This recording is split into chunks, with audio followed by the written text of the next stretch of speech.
Cuando venga el Señor a buscar su iglesia, nosotros resucitaremos en cuerpos glorificados. Aleluya. Tendremos un cuerpo similar al de Jesús, como son los cuerpos de los ángeles, poderosos, impresionantes. Pero eso ya viene. Ahora lo que nos ocupa es el día maravilloso que hoy día celebramos.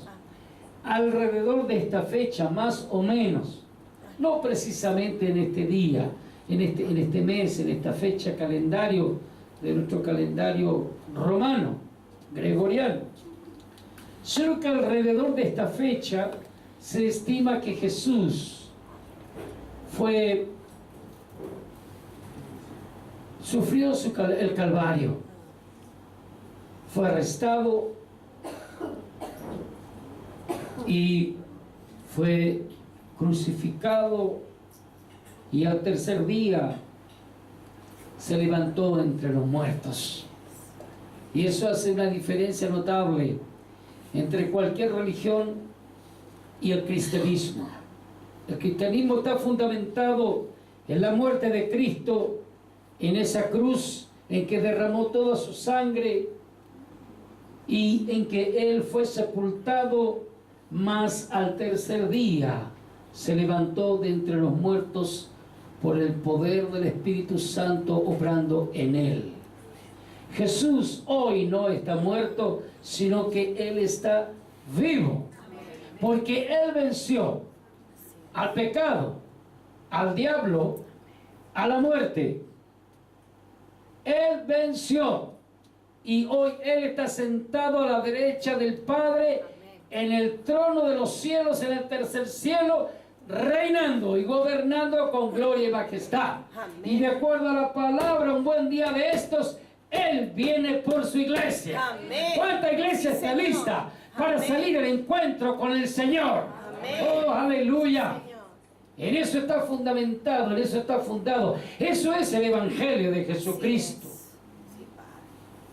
Y estuvo profetizado que Jesús habría de nacer de una mujer virgen. Así fue. Estuvo profetizado que Él habría de cumplir con su ministerio terrenal aquí en la tierra, y así fue. Y también fue profetizado que Él sufriría todo ese sufrimiento que padeció en la cruz del Calvario. Algo de eso le voy a describir hoy, y quiero por favor que juntos podamos abrir nuestras Biblias en el libro del profeta Isaías. Vamos a leer algunos versículos del capítulo 53. Luego nos vamos a ir a Lucas y vamos a hablar acerca de la resurrección. El profeta Isaías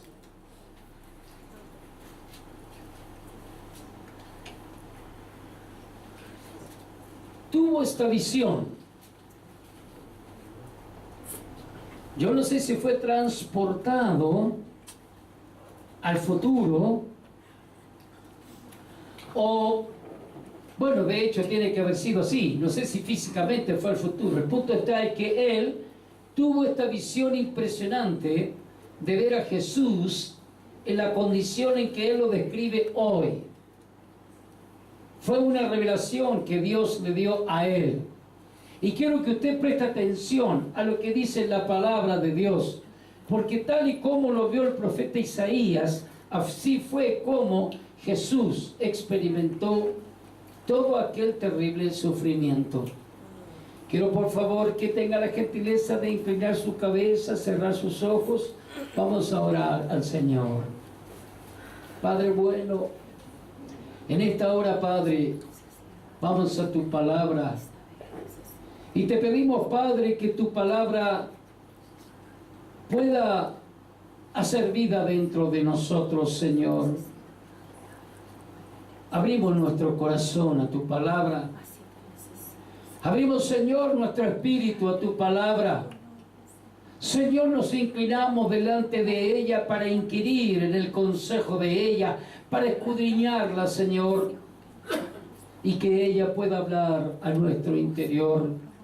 En el nombre de Jesús, Padre bueno, echo fuera todo espíritu de duda, de incredulidad, Lo ato y lo echo fuera en el Amén. nombre de Jesús. Amén. Todo espíritu de perturbación, todo espíritu de confusión, Amén. lo ato y lo echo fuera en el Amén. nombre de En el nombre de Jesús. Cristo. Amén. Oh Dios, habla a nuestro corazón. Amén. Habla a nuestro espíritu, Señor. Amén. Despierta nuestros espíritus el día de hoy. Señor. Amén. Fluya, Padre, sobre nosotros espíritu de convicción, espíritu de certeza. Amén. Que la fe que tú has puesto en nosotros, Padre, Amén.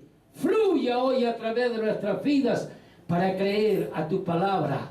Te lo pedimos en el nombre poderoso de Jesús. Amén. Y todo el pueblo dice, Amén. amén. Gracias, Jesús. Aleluya. Esta es una visión que tuvo este santo hombre de Dios. 500 años antes que sucediera, Dios le habló a este hombre. Le mostró esta visión, esta revelación acerca de este cordero que él describe acá, con todos los detalles que vamos a leer. Dice desde el versículo 1 en adelante del capítulo 53 de Isaías: ¿quién ha creído a nuestro anuncio? ¿Y sobre quién se ha manifestado el brazo de Jehová? Subirá cual renuevo delante de él y como raíz de tierra seca. No hay parecer en él, ahí está describiendo a Jesús.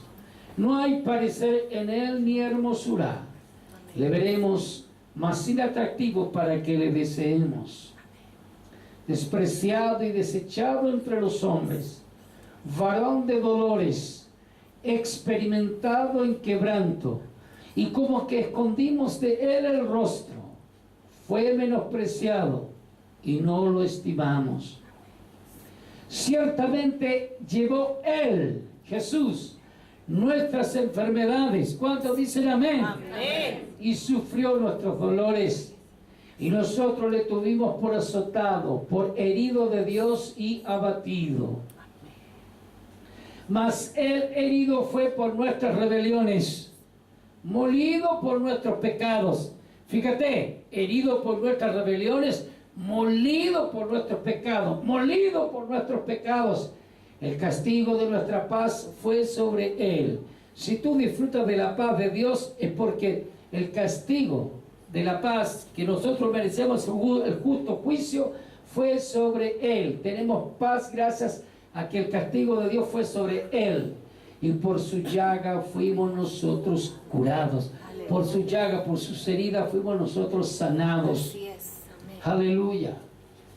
Todos nosotros nos descarriamos como ovejas. Cada cual se apartó de su camino, mas Jehová cargó en él el pecado de todos nosotros. Angustiado él y afligido, no abrió su boca.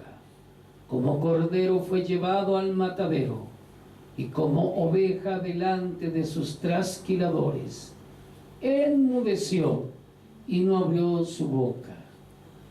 Por cárcel y por juicio fue quitado, y su generación, ¿quién la contará? Porque fue cortado de la tierra de los vivientes, y por la rebelión de mi pueblo fue herido. Y se dispuso con los impíos su sepultura, mas con los ricos fue en su muerte, aunque nunca hizo maldad, ni hubo engaño en su boca. Esta es la descripción que hace Isaías del sufrimiento de Jesús de Nazaret. Jesús tuvo un ministerio aquí en la tierra. De acuerdo a la ley, se consideraba un hombre mayor de edad, de absoluta independencia, a la edad de 30 años. De acuerdo a la ley, un hombre de 30 años en adelante era completamente libre de ejercer sus derechos y de hacer su voluntad como él bien estimase. Jesús, cuando cumple esa edad, entonces él comienza su ministerio. Y su ministerio lo comenzó siendo antes Juan, el primo de él, Juan el Bautista, pregonando el camino del Señor. Dice el Señor que no hubo profeta mayor que Juan el Bautista, porque él pregonaba el anuncio del Señor. Y Juan el Bautista comenzó su ministerio predicando y exhortando de la siguiente manera a las personas. Él decía: convertíos y arrepentíos, porque el reino de los cielos se ha acercado. Y cuando Jesús comienza su ministerio, Él dice: convertíos y arrepentíos, porque el reino de los cielos se ha acercado.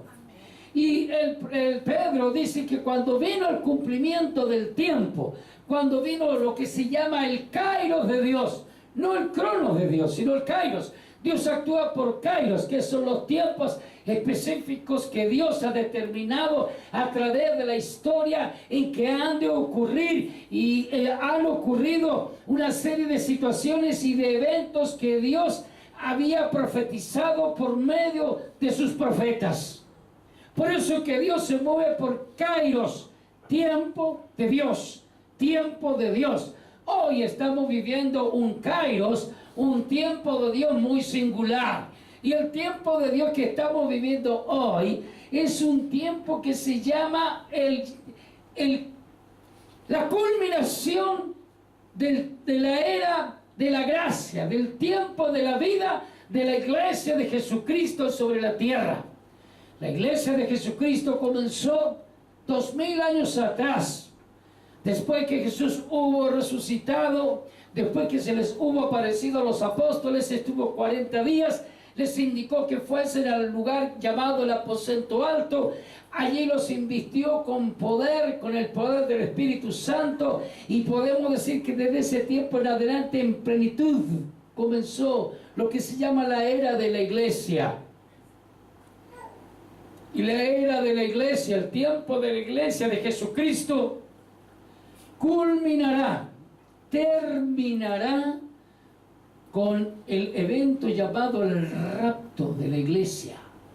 Cuando Jesús venga a buscar a toda su iglesia que está en el planeta Tierra, y en un abrir y cerrar de ojos seremos transformados. Este cuerpo, del cuerpo corruptible ahora, este cuerpo que está sujeto a tanta vulnerabilidad y que debemos cuidarlo con tanto esmero, porque usted tiene que saber que el cuerpo, nuestro cuerpo es el templo del Espíritu Santo. Hay que cuidarlo, tratarlo bien, con esmero, y porque somos extremadamente vulnerables. Usted ve, acabamos de hablar de nuestra hermana Miriam, que nosotros no la conocimos, pero es hermana de Rosana, una hija del Señor. Así nos ha enseñado Rosana, que ella fue una hija del Señor, pero le vino ese cáncer fulminante y ella a una edad muy temprana partió a la presencia del Señor, porque somos vulnerables. Pero la era de la iglesia culminará cuando Cristo venga a buscarnos. Ahí se acaba la era de la iglesia. Y el Cairo que estamos viviendo, el tiempo de Dios que estamos viviendo, es precisamente ese tiempo. Ese tiempo. No sabemos exactamente el día ni la hora, pero tenemos toda una avalancha de acontecimientos escatológicos, proféticos, que nos están gritando, nos están diciendo a viva voz: Cristo viene ya. Cristo viene ya. Prepárate, iglesia, al encuentro con tu Señor. Pues bien, el profeta Isaías, por revelación del Espíritu Santo, ve los sufrimientos del Señor, ve los padecimientos de Cristo, los describió vívidamente, de una manera impresionante. Jesús, una vez que hubo culminado su ministerio a una edad temprana, 33 años y medio probablemente tendría el Señor, lo más seguro. A esa edad culminó su ministerio, y entonces fue llevado donde fue tomado por hombres que lo llevaron delante del gobernador Poncio Pilato. Y Cristo, la noche anterior, estaba reunido con sus discípulos, con sus apóstoles, con los 12.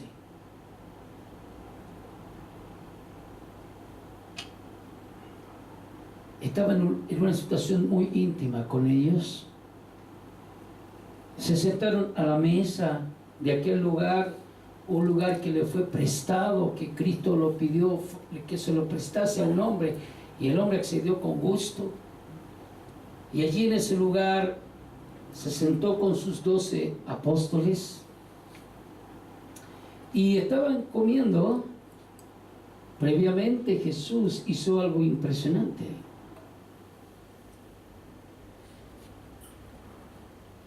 Trajo una toalla,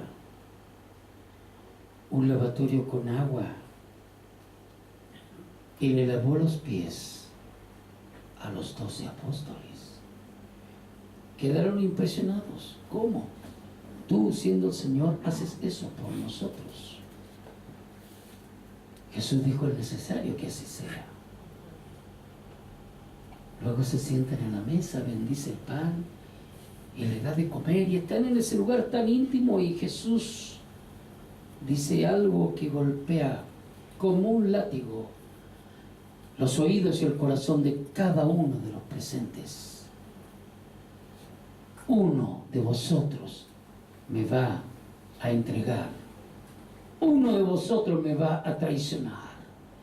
Entonces todos espantados y atemorizados se miran unos a otros y le dicen: Señor, ¿pero quién seré yo? Y empiezan a preguntarse. Y Jesús dice: el que mete su mano conmigo en el plato, ese será. Y Judas Iscariote mete la mano en el plato junto con el Señor. Y el Señor le dice: lo que vas a hacer, hazlo pronto. Y Judas, que era el tesorero del grupo de los apóstoles, era el que guardaba el dinero, era el tesorero. Y Jesús le dice: lo que vas a hacer, hazlo pronto, hazlo ya. Y sale él. Pero en la vista espiritual de los apóstoles estaba como vedada, como en tinieblas, no en penumbra, no veían con claridad. Entonces, cuando Jesús le dijo aquello a Judas Iscariote, entonces este Judas sale, porque ya se había concertado con los religiosos de aquel entonces, con los fariseos, para entregar a Jesús por 30 piezas de plata, una cantidad de dinero que no era poca, proporcionalmente hablando. Y este traidor sale, pero los apóstoles creyeron que cuando Jesús le dice: lo que vas a hacer, hazlo pronto, se refería a que Judas Iscariote iba a salir a comprar mercadería o algo parecido. No entendieron. Y esa noche ese hombre fue y traicionó a Jesús. Estos hombres le dicen: ¿cuál de los 12 es Jesús? Porque no tenían claro quién era Jesús. Se confundía entre ellos. A quien yo besare en la mejilla. Y van estos religiosos, van con policías,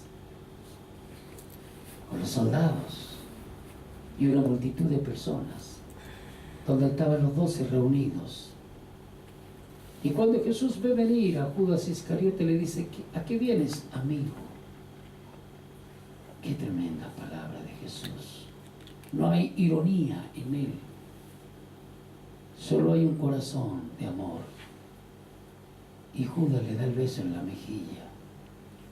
Entonces los soldados prenden a Jesús. Y Pedro, que en su desesperación, cuando ve que toman preso a Cristo, no hace nada mejor que arrebatarle la espada a un soldado y le corta la oreja. ¡Fum! Se la cercena. ¡Qué tremendo! Jesús le dice: Pedro, no hagas eso. No es bueno que tú lo hagas. ¿Sabe lo que hace Jesús? Se agacha, toma la orejita, la sacude un poquito, la limpia y se la vuelve a su lugar al soldado. Un milagro increíble, impresionante.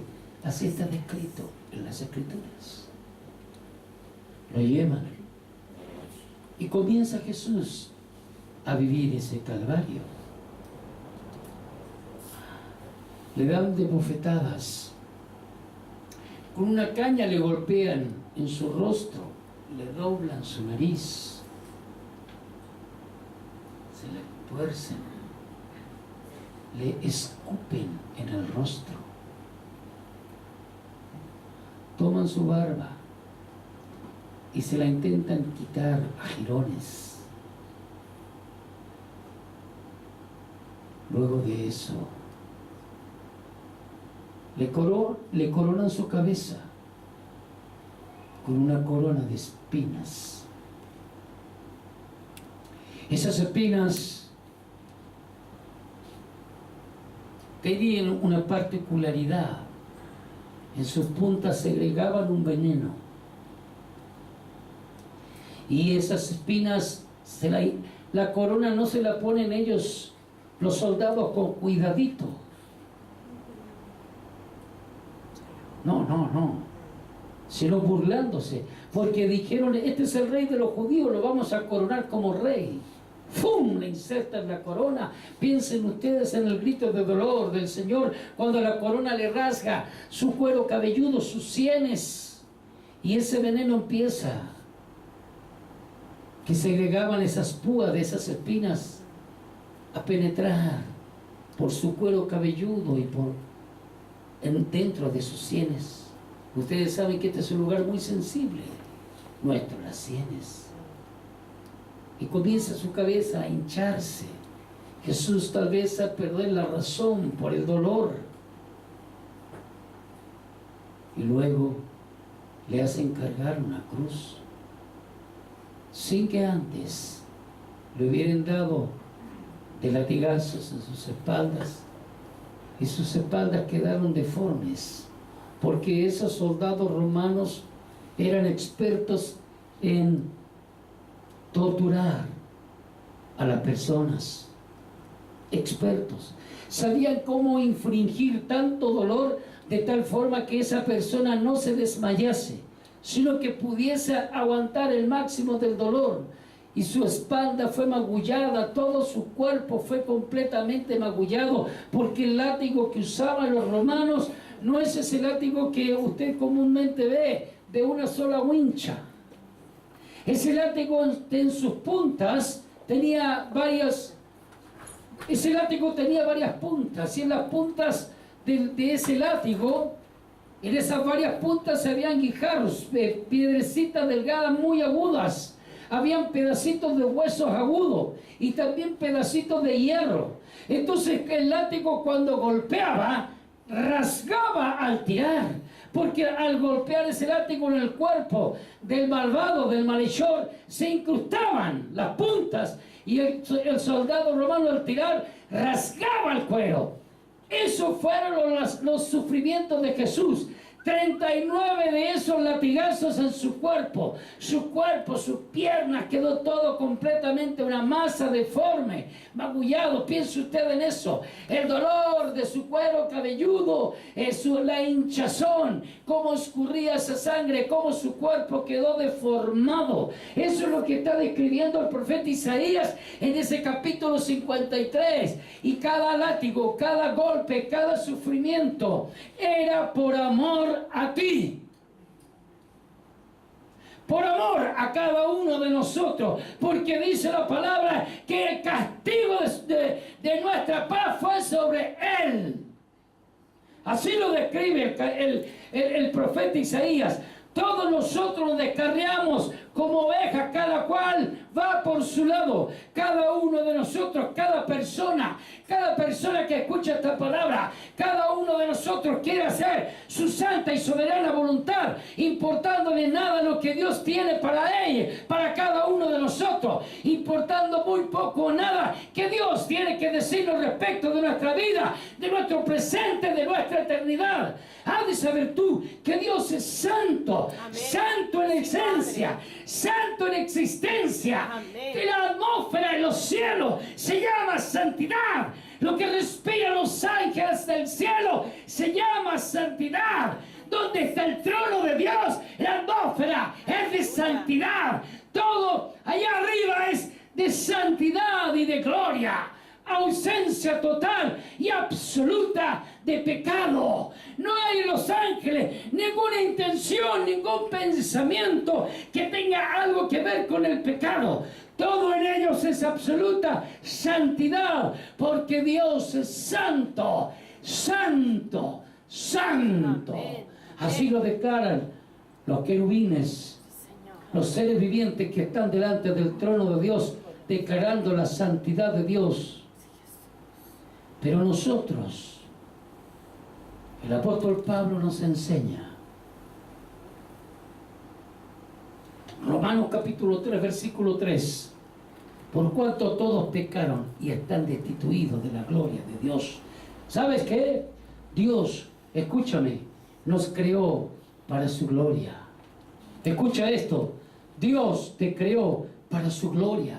Por eso es que cantamos acá hace un momento, queremos ver tu gloria, tu gloria, tu gloria. Pero cuando habla ese canto de Señor, queremos ver tu gloria, no nos dice de ser un espectador a esa gloria que está allá, sino que queremos ver tu gloria. Eso significa y quiere darnos la idea y la intencionalidad de nosotros participar de esa gloria de Dios. Dios nos creó para su gloria, para estar en su presencia, para disfrutar su presencia, para permanecer en Él, estar en Él, vivir con Él por los siglos de los siglos. Dios no nos creó para perdición eterna, sino para vida eterna. Sí, Señor. Pero tristemente, lamentablemente, el apóstol Pablo dice, por cuanto todos pecaron y están destituidos de la gloria de Dios, mas Dios nos hizo para su gloria. Amén. Sin embargo, por el pecado estamos destituidos de la gloria de Dios. ¿Puedes entender eso? Por lo tanto, el Dios Santo tiene que ser un justo juicio. Y el justo juicio de Dios demanda que cada individuo, cada persona, si no aprueba esa santidad de Dios, si no permanece en esa santidad de Dios, cada individuo, cada persona es merecedora, no de la gloria, sino de la condenación eterna. Pero lamentablemente la gente, las personas, no escogen la gloria eterna con Dios, sino que por rebelión, por desobediencia, por obstinación, las personas escogen vivir fuera de la voluntad de Dios. Entonces son merecedoras del justo juicio de Dios. Y el justo juicio de Dios es que cada uno de nosotros somos merecedores, no del cielo, sino de la destrucción eterna, de la perdición eterna, de un infierno eterno. Así como hay un cielo de gloria, un cielo eterno y glorioso, también hay un infierno horroroso, terrible y espantoso, del cual nosotros, cada uno de nosotros tiene que huir. Por eso Cristo pagó el precio del el castigo de nuestra paz fue sobre Él. Por eso nosotros tenemos que huir de ese justo juicio de Dios. Y la única forma de huir del justo juicio de Dios es corriendo a través del único puente que existe. El único puente que existe. Y dice la Escritura que no hay otro nombre dado a los hombres bajo el cielo en el cual podamos ser salvos. Amén. Solo hay un nombre. Amén. Solo hay una persona. Padre. Solo hay un camino de salvación. Hay un camino para huir del justo juicio de Dios. Y ese camino se llama Jesús. Amén. Jesús, Jesús. Amén. ¿Cuál Jesús? El que describe el profeta Isaías. Ese Jesús, el Jesús que sufrió los sufrimientos indecibles e inenarrables en la cruz del Calvario y en el camino al Calvario. ¡Aleluya! No hay forma de que nosotros podamos comprar salvación. No hay forma de que nosotros podamos huir del justo juicio de Dios. Estamos todos condenados al justo juicio de Dios. Y el justo juicio de Dios es la condenación, la perdición eterna. Un infierno eterno se abre sobre nuestros pies, que es el justo precio por el pecado de cada uno de nosotros. En nosotros hay grandeza, pero también hay miseria. La grandeza está porque fuimos hechos a la imagen de Dios. Por eso hay grandeza en nosotros. Por eso los hombres pueden tener actos de grandeza, actos de benevolencia, porque allí está reflejado, actos de bondad, etcétera, porque ahí está reflejado la grandeza que Dios puso en nosotros. Fuimos creados a su imagen y semejanza. Ahí está la grandeza. Pero en nosotros también no solo hay grandeza, hay miseria. En nosotros hay perversidad. En nosotros hay maldad extrema. En cada uno de nosotros. Cada persona que pisa este planeta, no solo hay grandeza en ella, también hay mucha miseria. ¿Por qué? Porque fuimos engendrados en pecado. Eso no le gusta a muchas personas oír. No le gusta a muchas personas escuchar. Usted me está diciendo, pastor, que soy un malvado, que soy un pecador, que soy una persona perversa, que soy digno del infierno. Mire, no te lo digo yo. Lo dice la palabra del Señor. Hubo por ahí algunos que quisieron hacerse justos delante de Dios a través de sus actos de justicia, actos de benevolentes, actos de bondad, actos de ser buena persona, de ser buena gente. Hubo gente, y el profeta Isaías nos dice que todas nuestras justicias, nuestros actos de justicia son como trapo de inmundicia delante de la presencia del Señor. No alcanza, tu justicia no alcanza, tus actos de bondad no alcanzan, toda tu generosidad no alcanza. No alcanza para alcanzar salvación eterna. La única manera de huir del pecado y del justo juicio de Dios es corriendo a través del puente que se llama Jesús. No somos salvos salvos de la ira de Dios. Ha de entenderlo. Salvos del justo juicio de Dios. No somos salvos de la ira de Dios, del justo juicio de Dios, a través de nuestros actos de bondad. Somos a través de nuestras buenas obras. Somos salvos por fe, por fe, por fe, no por obra, por fe en el sacrificio de Cristo Jesús en la cruz del Calvario. ¡Aleluya! Gracias, Señor. ¡Gloria a Dios! Vamos, Señor. Sí, piensa en ese látigo incrustándose en las espaldas, en las piernas del Señor, rasgando su cuerpo. Qué cosa tan terrible, 39 de esos latigazos. Su cuerpo tiene que haber quedado deforme, horrendo. Y luego de eso le hacen cargar una cruz de madera. Esa cruz de madera, por supuesto, que no estaba cepillada, ni era de un cedro fino, era un palo de madera rústico, totalmente astillado, y ese palo lleno de astillas tuvo que Jesús cargarlo. Pero fue tan terrible el camino hacia el Gólgota, hacia la cruz, hacia el Calvario, hacia el monte Calvario. Ese camino fue tan terrible que ya su cuerpo no daba más. Cayó varias veces a tierra y finalmente hubo un hombre llamado Simón de Cirene que los soldados lo obligaron a llevar la cruz de Cristo para que Jesús no muriese desangrado y desmayado en camino a la cruz. Entonces Simón de Cirene tuvo que cargar el resto del camino con esa cruz. Y allí entonces le crucificaron. Le crucificaron. Jesús vino a eso, a morir por toda la humanidad. Pero hay algo impresionante, maravilloso. Piensa en esto. Si todos nosotros, no es verdad, pero vamos a poner esta hipótesis, que para lo que le quiero ilustrar me parece muy realista, plausible.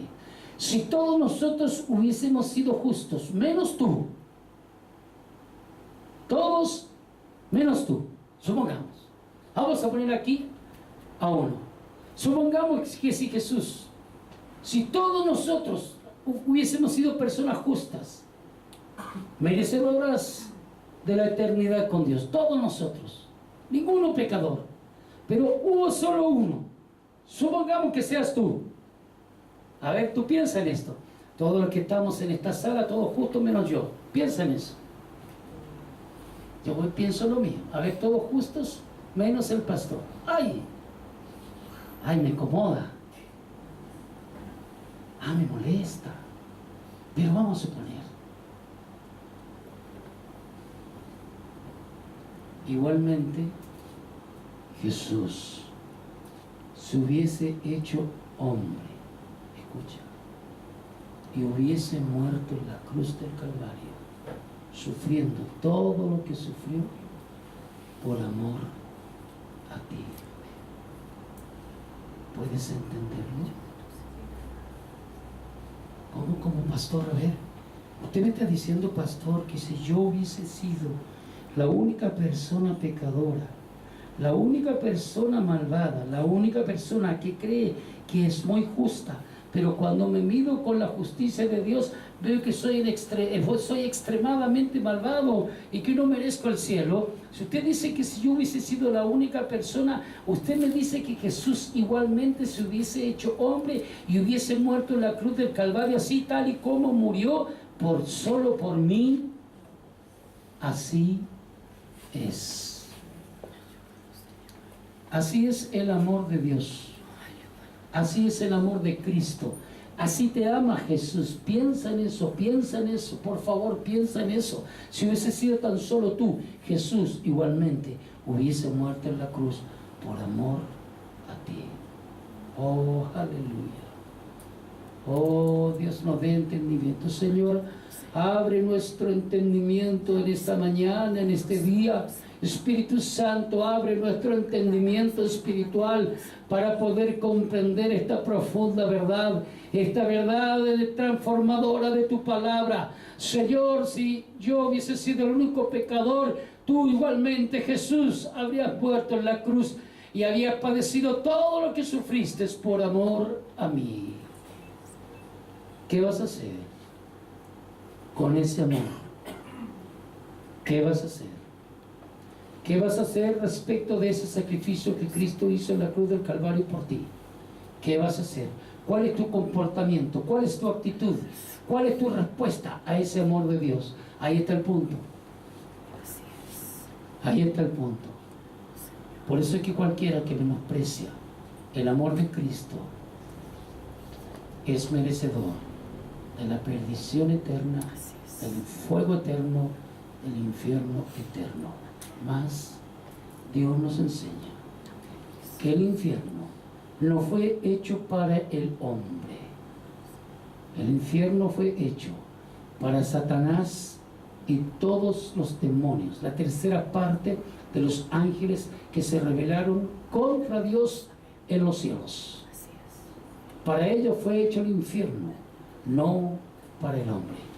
Pero el hombre va camino al infierno no porque Dios lo quiera, es porque el hombre lo quiere hacer por su propia voluntad.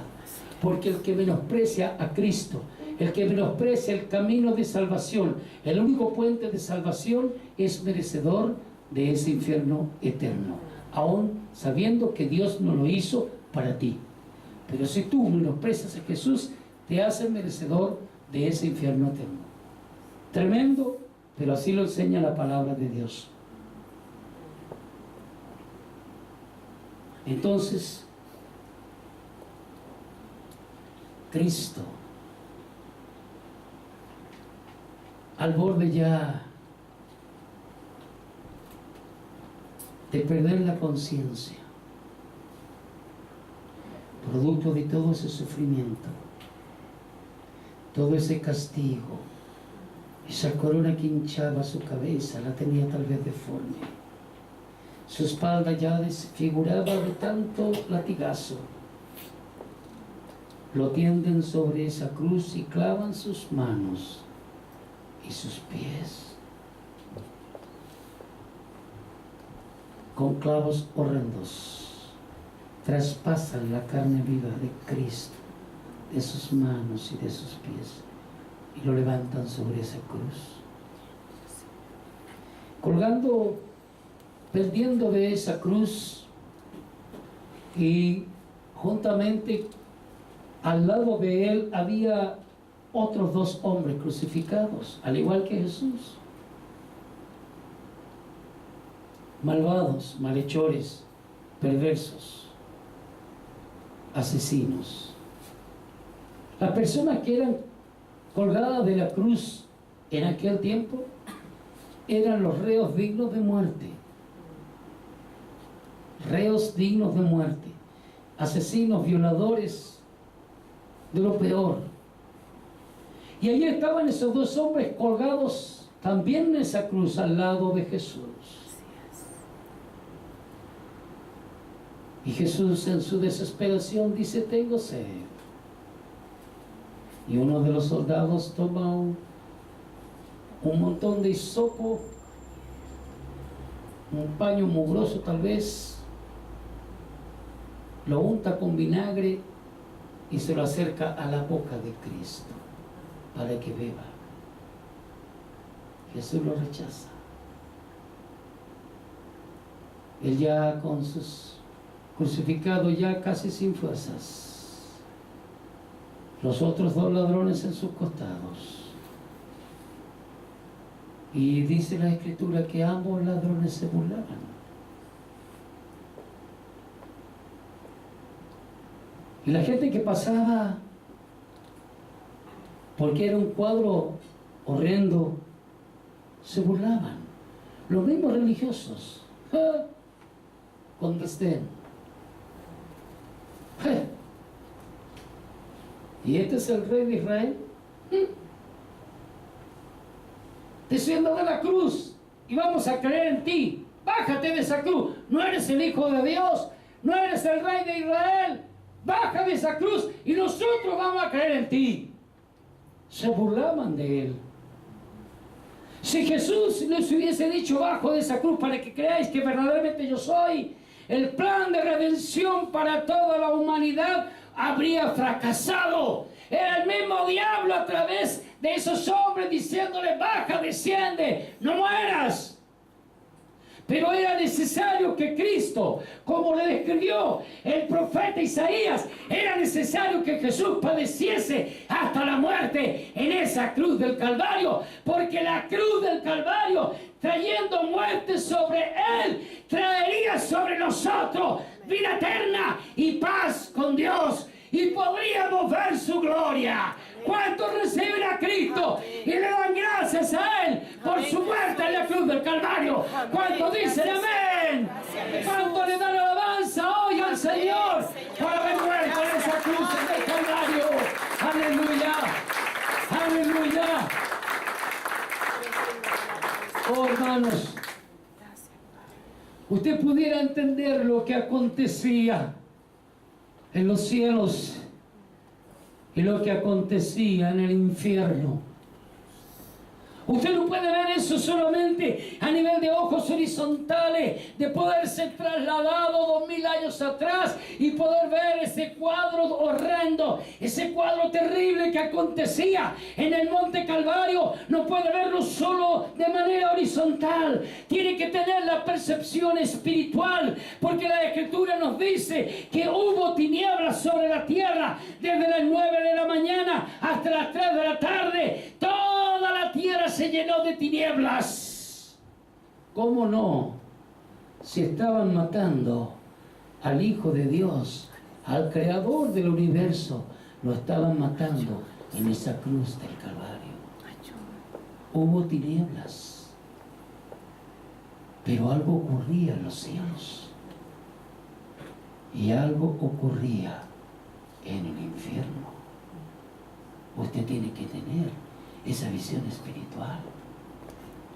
En los cielos seguramente el arcángel Miguel, o tal vez el arcángel Gabriel, o algún otro arcángel, tal vez probablemente le decía: Padre, Padre, Padre, está muriendo tu hijo. Padre, déjame tomar su lugar, déjame tomar su lugar, por favor. Mira cómo lo humillan, mira cómo lo azotan, mira esa corona, Padre, mira su espalda. Padre, yo quiero tomar su lugar. Seguramente, tal vez especulo, los ángeles estaban en esa situación, probablemente mientras Jesús era torturado en esa cruz, a lo mejor tal vez hasta pudo haber cesado algo de la alabanza angelical en los cielos para contemplar ese espectáculo impresionante. Era Jesús, el Hijo del Dios viviente. Era el Dios trino y uno que estaba muriendo en esa cruz por el amor y por el pecado de toda la humanidad, por todos tus pecados pasados, presentes y futuros, por el pecado de todas las personas, todos los pecados que hayamos cometido en el pasado, que pudiéramos haber cometido en el presente, y por todos los pecados que vamos a cometer en el futuro. Dios quiera que nunca más pequemos, pero lamentablemente vamos a pecar. Por eso tenemos que arrepentirnos. Jesús murió en esa cruz. Murió por el asesino, por el violador, por el ladrón, por el estafador. Murió por esos muchachos que vemos casi a diario en televisión, jóvenes, de niños y jóvenes, adolescentes de 14, 15, 16 años que sacan pistola, que matan sin temor ninguno, con una impiedad que asusta, que abruma. Murió por aquel estafador que roba cientos de millones de dólares, que luce muy hermoso por fuera, muy educado, muy culto. Murió aún por aquel que se suicidó en el Perú, pero aquel no quiso el perdón de Dios, lo rechazó, prefirió suicidarse. Y el que se suicida comete homicidio contra su propio cuerpo.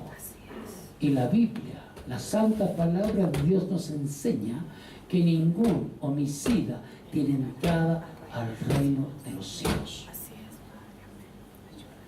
Y escuché y vi a uno por televisión que estaba haciendo una apología del homicidio, del suicidio, y lo estaba validando casi el suicidio a ese individuo.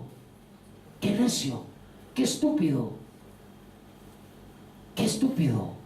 Ningún homicida tiene entrada al reino de los cielos. Así lo dice la santa palabra de Dios. Y el que se suicida comete homicidio contra su propio cuerpo. Han de saber ustedes, y que les quede muy claro. ¿A dónde fue el señor Alan García? Usted ya sabe dónde fue.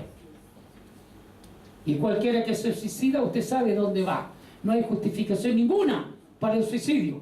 Porque si alguien necesita una puerta, si alguien quiere escapar, si alguien quiere huir, no solo de la ira venidera del justo juicio de Dios, que es de donde todos debemos huir, pero si alguien quiere buscar solución a su problema, cualquiera sea, corra al Cristo que describió Isaías, a ese Jesús que murió en la cruz, porque solo en Él y en nadie más hay salvación, hay esperanza, hay eternidad, hay perdón, hay justificación, hay redención, solo en Cristo.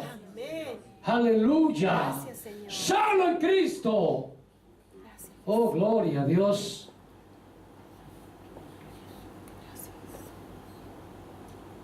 En los cielos seguramente puede que haya cesado tal vez la alabanza, no sé. Pero algo espantoso, los miles de millones de ángeles viendo ese espectáculo sobre el planeta Tierra en el monte Calvario. Pero por el otro lado, los cientos de millones de demonios en el infierno, junto a Satanás, riendo como locos histéricos, mofándose y burlándose como locos necios, gritando y chillando. ¡Ah! ¡Hemos matado al Hijo de Dios! ¡Ah! ¡Matamos al Hijo de Dios! ¡Ah! ¡No logramos vengar! ¡No vengamos! ¡Matamos a ese Hijo de Dios! Pero esos necios del infierno no sabían que estaba profetizado que Jesús, que habría de morir en la cruz de Calvario, al tercer día Cristo habría de resucitar. ¡Aleluya! Sí, Señor. ¡Aleluya! Y ahí, pendiendo en la cruz, con esos dos ladrones, de repente uno dijo, momento, dijo, en su agonía, deja ya. Le dijo al otro ladrón, deja ya de burlarte de este, porque nosotros recibimos el justo pago de nuestras fechorías. Nosotros recibimos el justo juicio por nuestra maldad, por nuestra perversidad. Por eso estamos pagando en la cruz el castigo que nos merecemos. Pero este no ha hecho ningún mal. Este no ha hecho nunca mal a nadie. Este es un justo. Y le dijo el ladrón, le dijo al Señor, Señor, le dijo, acuérdate de mí cuando vengas en tu reino. ¿Qué?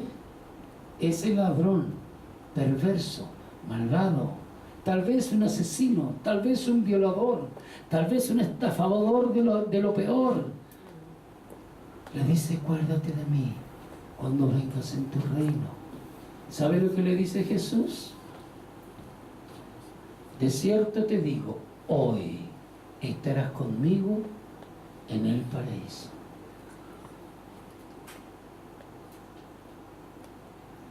¿Entiendes eso? ¿Entiendes eso? ¿Cómo, pastor? Espera un poco. Usted me dice que ese ladrón, ese asesino, ese que está pagando en la cruz y que va a morir en esa cruz por su pecado, por su maldad, por su perversidad, ¿me está diciendo que Jesús le dice, hoy estarás conmigo en el paraíso? Sí. Porque ese hombre reconoció a Jesús como Señor de su vida. En ese acto, ese hombre le está pidiendo perdón a Cristo. Yo creo que este hombre no tiene perdón de Dios. Son palabras meramente humanas. Cuando tú tengas la mente de Dios, puedes juzgar y decir, este hombre, esta mujer, no tienen perdón de Dios. Cuando tengas la mente de Dios, mientras tengas mente humana, tú no puedes emitir ese juicio porque seguramente te vas a equivocar. Ese hombre, en el último minuto de su vida, pidió perdón y Dios, Cristo, se lo concedió. Por eso que la salvación no es por obras, sino por gracia. Si tú hoy vienes a Cristo y le pides perdón, Jesús te perdona. Hace de ti una nueva criatura. Solo que tú ahora no estás pendiendo de una cruz. Solo que ahora tú estás viviendo un tiempo de gracia. Ese tiempo de gracia va a culminar muy pronto, muy pronto. Cuando suene la trompeta nos iremos con Cristo a los cielos. Y se acabó la gracia. No hay más. Pero ahora tú puedes venir a Jesús, pedirle perdón, y Él te va a perdonar, y Él te va a lavar, Él te va a limpiar, y hará de ti una nueva persona. Aleluya. Ese pobre hombre de la cruz no tuvo ninguna oportunidad de hacer ningún tipo de buena obra, ninguna. Porque Jesús lo perdonó y a las pocas horas ese hombre, o a los pocos minutos, murió. Sin embargo, nosotros podemos correr a Jesús y obtener su perdón. Jesús es el puente que nos salva de la ira justa de Dios. Jesús es el puente de salvación. Es correr a Él para ser salvo. Entonces Jesús, una vez que ya su cuerpo no da más, finalmente Él dice, producto de toda esa agonía, de todo ese sufrimiento, en la cruz del Calvario, Él dice palabras maravillosas: consumado es. ¿Qué significa eso? Significa, Padre, he acabado la obra que me diste que hiciese. He terminado absolutamente lo que yo vine a hacer a la tierra. Jesús vino a salvar a buscar y a salvar lo que se había perdido. Jesús es el puente que nos lleva a la eternidad con Dios. Jesús nos saca de condenación eterna a vida eterna. Jesús nos saca de la esclavitud del pecado a una libertad gloriosa. ¿Cuántos dicen amén? Amén. ¿Cuántos han experimentado esa libertad? Dame un amén. Amén. Dame un amén de verdad. Amén. Aleluya. Ese 40% que no dijo nada, hoy es día de salvación. Venga Cristo hoy y sea salvo. Amén. Aleluya. Gloria al Señor. Entonces, Jesús muere y es sepultado.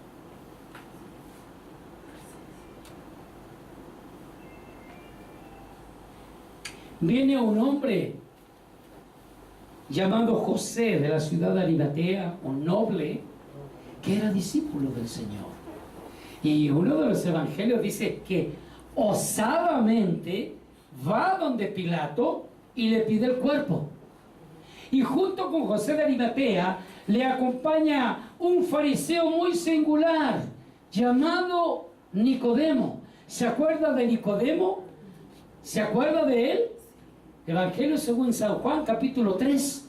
Ahí habla del tremendo encuentro que tiene Nicodemo con Cristo, y en ese encuentro que tiene Nicodemo, este fariseo, este conocedor de la ley, un hombre culto, instruido, educado, de la alta alcurnia, que se encuentra con Jesús, y Nicodemo es cambiado, transformado, y él va junto con José de Arimatea, a riesgo de su propia vida, a pedir el cuerpo de Jesús.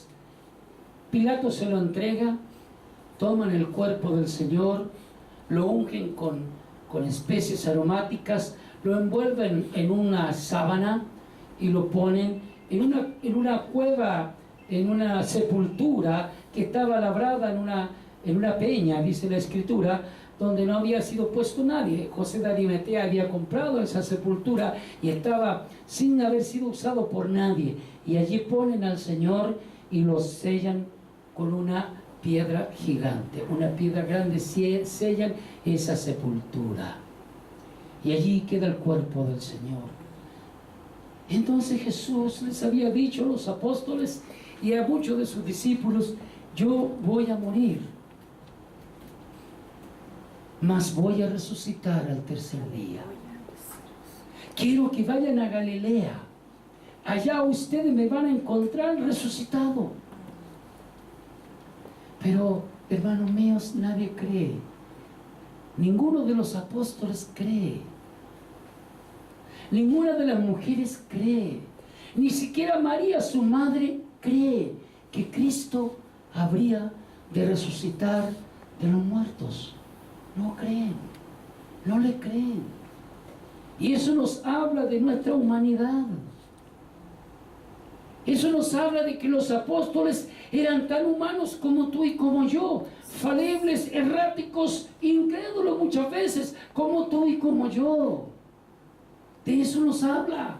No es para escandalizarnos de los apóstoles. Oh, los apóstoles no creyeron. ¡Ah! ¿Qué apóstoles? No. Nos está diciendo que esos hombres y esas mujeres, escúchame, eran tan humanos, falibles y erráticos como lo somos tú y yo. ¿Puedes entenderlo? Ellos estaban sujetos a las mismas circunstancias que estamos sujetos nosotros. Y el día domingo, en vez de ir a Galilea, las mujeres van al sepulcro. Y los apóstoles se quedaron en Jerusalén, porque nadie creía. Y van las mujeres con especies aromáticas, van al sepulcro a ungir el cuerpo del Señor, pero en una conducta un poco absurda. ¿Qué había en la peña? ¿Qué habían puesto? ¿Cómo estaba cubierta esa sepultura? ¿Con qué? Una piedra. Pero cuando hablamos de piedra, estamos hablando de una roca de varias toneladas de peso. ¿Entiende? Y van a ungir el cuerpo del Señor. ¿No les parece absurda la situación? ¿O sí? ¿La habían razonado? Yo creo que sí. Era absurdo. Y claro, una de ellas en el camino a la sepultura, dice, chiquillas, el lenguaje de Dios, de verdad. Chiquillas, pare. ¿Quién nos va a correr la piedra? Si no tenemos tanta fuerza para correrla. ¿Qué les había dicho Jesús? Dígamelo. Vayan a Galilea. Allá me verán. Voy a morir. Más al tercer día voy a resucitar. Vayan a Galilea. ¿Dónde van las mujeres? A la sepultura. Tan humanos como nosotros, tan falibles como nosotros, pero es tan grande el amor de Dios, es tan inmenso. Aleluya. Llegan a la sepultura y ¡oh! La roca, la piedra que cubría la sepultura estaba removida. Oh, dicen las mujeres, ¿qué habrá pasado? Corren y no ven nada. Tengo la lectura, pero se lo voy a relatar. Usted, por delicia, Lucas capítulo 24, del 1 al 14, por pura delicia después de almorzar, lo puede leer varias veces para que refresque lo que yo le estoy enseñando hoy, o recordando hoy a algunos. ¿Ven la sepultura corrida? La piedra de la sepultura corrida. Descienden al sepulcro y no ven a nadie. Solamente 2 ángeles. Me encanta cómo lo describe Juan, cómo lo describe Lucas. Juan lo describe con ángeles, con potencia, con fuego y hombres fuertes, tremendos. Así lo describe Juan. Y el doctor Lucas dice que los ángeles le dicen a las mujeres: ¿qué buscáis? A Jesús. A Jesús. Vemos el lienzo, la sábana, el sudario, pero no vemos su cuerpo. Y los ángeles le dicen: ¿por qué buscáis entre los muertos al que vive? No está aquí, sino que ha resucitado. Iglesia, tiempo de gracia. Amados hermanos, no busquéis a Jesús entre los muertos, porque Él no está muerto. No claméis, no oréis a un crucifijo, porque Él no está allí. No claméis, no oréis a una imagen, porque Él no está allí. Hoy Él, no solo en espíritu, sino que en cuerpo glorificado, Él está sentado a la derecha del Padre, intercediendo por cada uno de nosotros. Cristo vive hoy. Él está vivo hoy. Cuando oramos, cuando clamamos al Cristo resucitado, al Cristo de gloria. Aleluya. Aleluya. Él está vivo. Él está vivo. Con pruebas indubitables. Él se le apareció primero a María Magdalena, luego a los 12, luego se les apareció a 2 caminos a Maús, luego se les apareció a más de 500 hermanos a la vez. Aleluya. Finalmente, antes de ascender a los cielos, en el día 40 de haber sido resucitado, en ese día 40, Él les aparece a los apóstoles, a los 11, junto a Matías, que fue el número 12, escogido al azar. Estaban ahí los 12. Entonces Él les dice en Hechos capítulo 1, comienza del versículo 8 en adelante a despedirse de ellos y les dice: vayan al aposento alto y esperen ahí hasta que sean investidos de poder. Y cuando sean investidos de poder, vayan por todo el mundo predicando a toda criatura, a toda nación, que llegué aquí yo vivo por los siglos de los siglos, y en ningún otro hay salvación, solo en mí. Aleluya. Amén. Aleluya. Aleluya. Cristo vive. Amén. Cristo vive hoy. Amén. Cristo vive hoy. Aleluya. Sí, bendito es el Señor. Hay 2 o 3 aquí encendidos en fuego, los demás son puras brasas frías. Júntese al fuego para que se encienda. Amén, Señor. Y algo tan glorioso. Era el momento último en que verían a Jesús. Era el momento último en que verían al Cristo resucitado. Y entonces, de repente se posó una nube y Jesús subió a esa nube. Y la nube ascendió a los cielos. ¿Qué cree que pasó con los apóstoles?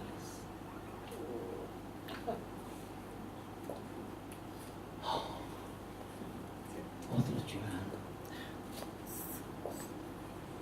Y se les aparecen dos ángeles nuevamente. Qué hermoso siempre el Señor con dos ángeles. Varones galileos que están mirando al cielo. El mismo Jesús que hoy veis ascender al cielo, así vendrá. Así vendrá. Iglesia, tiempo de gracia. Nosotros, junto a millones de hermanos alrededor de todo el mundo, estamos esperando el regreso del Mesías. Aleluya, Jesús. Aleluya. Bendito Dios. ¿Cuál es el kairos que estamos viviendo? El tiempo de Dios. Estamos viviendo el kairos del regreso del Mesías. Jesús viene ya. Jesús viene ya. Probablemente la mayoría de los que estamos en este lugar, que somos jóvenes, no llegaremos a viejo. Probablemente, es lo más seguro. No alcanzaremos a llegar a ser ancianos, porque Jesús ya habrá venido a buscarnos. Aleluya. Hoy es día de celebración. Hoy es día de resurrección. Hermanos, un día como hoy, primer día de la semana, dicen los evangelios, primer día de la semana, día domingo, Jesús se levantó de la tumba. Aleluya. Se levantó de la tumba, venció la muerte, venció al diablo y venció al pecado. Y esa libertad, esa autoridad que Él tiene hoy sobre el pecado, sobre la muerte y sobre el diablo, esa autoridad Cristo nos la ha delegado a cada uno de nosotros. Ejerce la autoridad que el Señor te ha dado. Aleluya. Gloria a Jesús. Y hoy día vamos a celebrar la cena del Señor en conmemoración de su muerte, su sepultación y su resurrección. Y al celebrar esta cena, quiero que usted tenga esta figura que le he descrito hoy, la tenga fresca en su memoria y en su espíritu. Y usted tiene que saber que en Cristo y solo en Cristo hay perdón de pecados, que no hay otro nombre bajo el cielo dado a los hombres en quien podamos ser salvos. Cristo es la puerta, Cristo es el camino, la verdad y la vida, y en ningún otro hay salvación, solo en Jesús. Hoy día tú puedes correr a la puerta de salvación que es Cristo. Aleluya. En Él hay esperanza. Estás aproblemado, estás angustiado, estás atribulado. En Cristo hay esperanza. Tienes problemas de salud, problemas de enfermedad. En Cristo hay esperanza. Tienes problemas económicos. En Cristo hay esperanza. Tienes dificultades en tu hogar, en tu familia, con tus hijos, con tus padres. En Cristo hay esperanza. Tienes problemas de pecado personal. Tal vez estás atado a drogas. Tal vez estás atado a pecado de inmoralidad sexual. Tal vez estás atado, yo no sé a qué cosa, lo que sea. En Cristo hay esperanza. En Cristo puedes ser libre el día de hoy. Libre el día de hoy. Él nos enseñó y nos dijo: cuando el Hijo del Hombre os libertare, seréis verdaderamente libres. Hoy puedes ser libre a través del Cristo resucitado. Ven a Cristo y serás libre. Aleluya. Póngase de pie, iglesia amada del Señor.